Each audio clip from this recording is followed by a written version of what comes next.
Leadership has always been a complicated concept for me, and it still is. As I was going through this course in the assigned book, it seemed to me that it was a textbook on proper human interactions. And maybe it's just me, but it seemed shallow and rather unrealistic. As I was writing the script out and contemplating on what I wanted to talk about, I realized that there are different types of leadership, and the book generalized everything. For example, there is a dictatorship.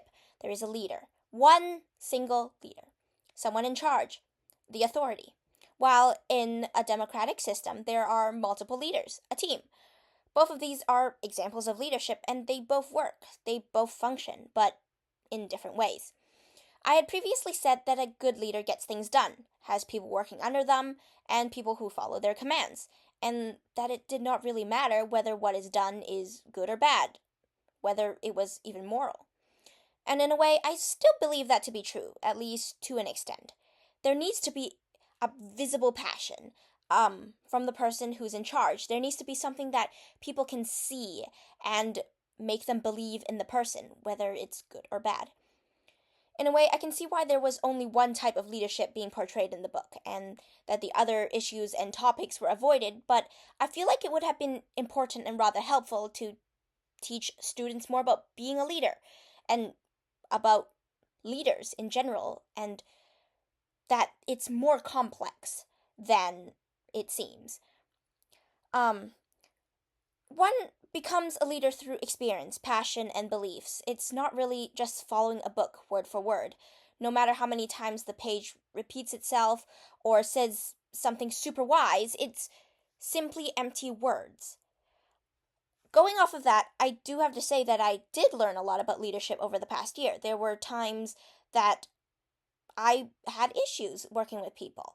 And yeah, when you're working in a group and problem arises, you have to work through that, and it's not always easy. Towards the end of this year, I had to fight with some of my own health issues, and it made it difficult to lead my group.